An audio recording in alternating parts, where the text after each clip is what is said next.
امید 3۔ میرے پاس ایک خیال تھا جسے میں شیئر کرنا چاہتا تھا۔ میں ایک عام چیز پر غور کر رہا تھا جو بہت سے لوگ کرتے ہیں، یعنی لوگوں میں امید رکھنا۔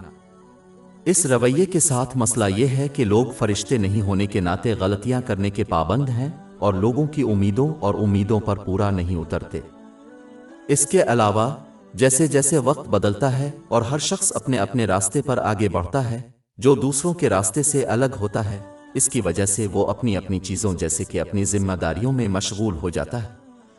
یہ تبدیلی اکثر ان لوگوں کو مایوس کرنے کا سبب بنتی ہے جو ان میں امید رکھتے ہیں، چاہے ان کا یہ مطلب نہ ہو۔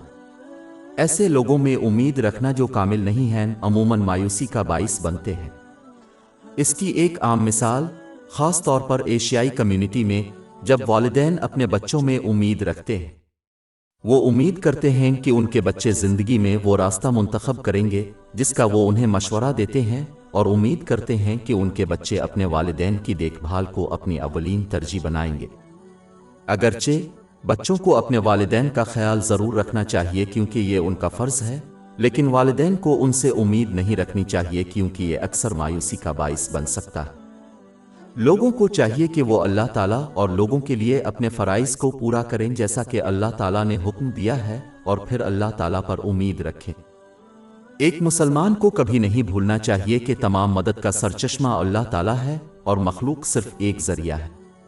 ماخذ اب بھی ان کی مدد کر سکتا ہے، یہاں تک کہ ان ذرائع کے بغیر بھی جو ان کے ذہن میں ہے اگر وہ چاہے تو، لیکن ذرائع خود ذریعہ کے بغیر مدد نہیں کر سکتے ہیں۔ اگر مسلمان اپنی توجہ اسباب پر رکھیں اور امید رکھیں تو وہ مایوس ہوں گے، لیکن اگر وہ اسے مصدر پر رکھ دیں تو انہیں اللہ تعالیٰ کی نصرت حاصل کرنے سے کوئی چیز نہیں روک سکتی۔